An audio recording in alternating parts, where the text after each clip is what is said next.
Mithenya ili Itina wa Ndongoi ya Azimio Raila Odinga Kuweta Kana Ndena Thina wa Kumukwata Mbau Mutongoi wa Wiper Kalonzo Musyoka Kukitia Usumbi Usakuanini wa 2021 Ndongoi Kyamani cha ODM Itongoewe Seneta wa Siaya na ulani Mwana Inya wa Raila Dr. Oburu Oginga Nisyamenda Atongoi ngwatanio ni Azimio maike kumusukuma Raila awete no ula uko kile kivevelo cha Azimio Ndongoi yusienda alamena mea Kukitia Usumbi mathi kola kwi enende komanda kula na tikwetela makwatwe Mbau ni Raila mayasi onake ena uthasio wa Kukitia kivela ki kale buchalo ni kuvingwa vilingwa mauvo na ilipoti.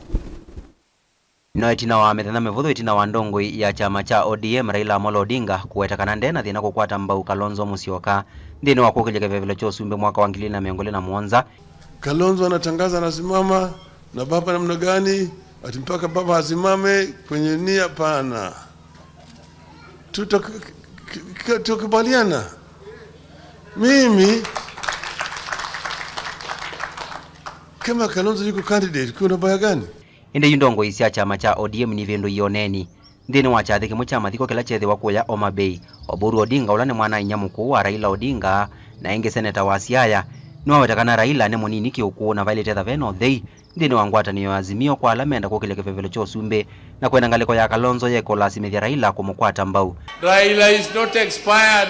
Raila is still strong. If Oburu, his brother, is this strong, then how about Raila, just a child who was born yesterday? So when you talk of contestations for the leadership of this country, others, people who are with us in leadership, particularly in our own coalition, you should not pressurize Raila to tell you that you are the one who is going to take over. No, just talk to people. Come even here. If you force Raila to tell our people that they should elect you or they should nominate you to be their presidential candidate, without talking to them, without convincing them, they will not vote for you. Opio wandaye ulani Ndongoi ya ala anini mbungene nene na Edwin Sifuna seneta wa kaunti ya Ilovi nema wetakana serikali wa oyuno valukite kiwia Sifuna kiathana mbungene maikwata Mbau muvango wa serikali yulu akileva ngite kuma na Ndongoi iwanza mayonivani na mevaka va Kenya IEBC.